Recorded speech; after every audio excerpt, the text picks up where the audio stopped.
Hello everyone, उम्मीद करता हूँ आप सभी स्वस्थ होंगे और आप आपकी तैयारी कर रहे होंगे।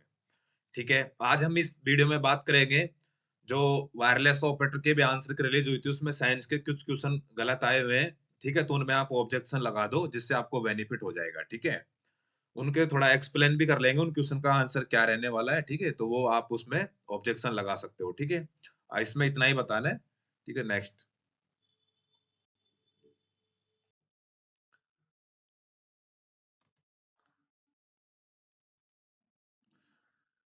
तो देखिए, यहाँ पे एक क्वेश्चन आया हुआ था साइंस का कि 0.02 केजी द्रव्यमान की एक गोली, ठीक है, द्रव्यमान की एक गोली 300 मीटर प्रति सेकंड की गति से चल रही है, ठीक है, और एक चिकनी क्षैतिज सतह पर विराम अवस्था में रखे 2 केजी द्रव्यमान के लकड़ी के बॉक्स में धस जाती है, ठीक है। तो टक्कर के तुरंत बाद जो ब्लॉक गोली की प्रणाली की गति क्या होगी? मतलब ये पूछ रहा है कि जो गोली की जो लास्ट की जो स्पीड होगी विराम अवस्था में, वो क्या हो जाएगी? उसके बारे में आपसे पूछ रहा है। ठीक है, तो इसमें दे रखा है गोली का प्रारंभिक द्रव्यमान, तो m1 होता है प्रारंभिक द्रव्यमान, तो यहाँ पे मैंने लिख दिया उसे। और गोली का प्रारंभिक वेग दे रखा है इसने 300 मीटर प्रति सेकंड, उसे हम u1 बोलते हैं, ठीक है। अब लकड़ी के ब्लॉक का द्रव्यमान m2 ये रहा, उसने दिया हुआ है m2 कितना 2 केजी, ठीक है। और विराम अवस्था में जब चली जाएगी तो उसका जो हमारा प्रारंभिक वेग होगा ब्लॉक का वो कितना हो जाएगा 0 मीटर प्रति सेकंड हो जाएगा u2, ठीक है। तो प्रणाली का अंतिम वेग मतलब सामान्य वेग हमारा v हमको इसमें ज्ञात करना है, ठीक है। तो आपको पता है कि संवेग संरक्षण के पहले और संवेग टक्कर के बाद कुल संवेग हमेशा बराबर रहता है, ये आपने पढ़ा होगा संवेग संरक्षण का नियम। तो इसके लिए सूत्र होता है m1u1 प्लस m2u2 बराबर m1v प्लस m2v, ठीक है। तो m1 प्लस m2 यहाँ पे बाहर ले लिया और यहाँ पे v बाहर निकल के आ गया, ठीक है। v हमें निकालना है, ठीक है। तो सारा मान आपको दे रखा है m1 का मान 0.02 केजी 300 मीटर प्रति सेकंड, ठीक है। आगे m2 का 2 केजी और u2 का 0, और आगे आपको दे रखा है यहाँ पे ठीक है, यहाँ पे M2U2 हो गया। उसके बाद में M1 प्लस M2, M1 का मान दे रखा है 0.2 केजी और M2 का मान दे रखा है 2 केजी और V हमारा बाहर हो गया, ठीक है। इसे पूरे को आप सॉल्व करेंगे तो ठीक है, तो 6 केजी मीटर प्रति सेकंड बराबर 2.02 केजी वेग हो जाएगा। यहाँ वेग का आप जब इसमें भाग देंगे तो इसमें 2.97 मीटर प्रति सेकंड इसका आंसर निकल के आता है, ठीक है। तो 2.97 एग्जैक्ट आंसर इसमें दे नहीं रखा था एसएससी ने, ठीक है। तो आप अप्रोक्स मान के 2.9 मीटर प्रति सेकंड पे आप लगा सकते हो इसका आंसर। एसएस और एसएससी इसका आंसर मान रही है 3.0, ठीक है। तो आप इस क्वेश्चन में ऑब्जेक्शन लगा सकते हो, ठीक है, कि उसकी एग्जैक्ट आंसर 2.9 या 2.97 मीटर प्रति सेकंड निकल के आता है, ठीक है दोस्तों। नेक्स्ट एक और क्वेश्चन है, उसमें आप ऑब्जेक्शन लगाना। एक क्वेश्चन दे रखा था उसने, ठीक है, ये 16 जनवरी का फर्स्ट शिफ्ट का था और पिछला जो हमारा था वो 20 जनवरी का फर्स्ट शिफ्ट का था, ठीक है। ये कह रहा है कि 4200 जूल किलोग्राम इनवर्स, ठीक है, और केजी केल्विन विशिष्ट उष्माधारिता वाले एक पदार्थ के 0.50 केजी ब्लॉक को इस प्रकार गर्म किया जाता है कि इसका तापमान 20 डिग्री सेल्सियस से 40 डिग्री सेल्सियस तक बढ़ जाता है, ठीक है। तो ब्लॉक द्वारा कितनी उष्मा अवशोषित की गई, ठीक।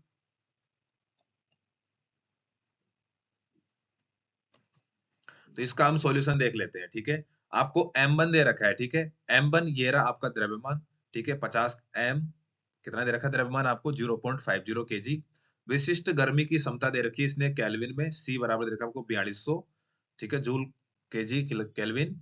और आपका तापमान जो प्रारंभिक तापमान था इनिशियल वो आपको दे रखा है 20, और जो अपना एंड का तापमान है फाइनल तापमान अंतिम तापमान वो दे रखा है 40 डिग्री सेल्सियस, ठीक है। अब आपने जब ताप में परिवर्तन डेल्टा टी अंतिम और प्रारंभिक तापमानों के बीच का अंतर आप निकालेंगे, ठीक है। सबसे पहले इसमें तापमान का डिफरेंस निकालेंगे डेल्टा टी, तो डेल्टा टी आ जाएगा हमारे यहाँ से 20 डिग्री सेल्सियस, ठीक है। तो ये तापमान का अंतर निकल के आ गया।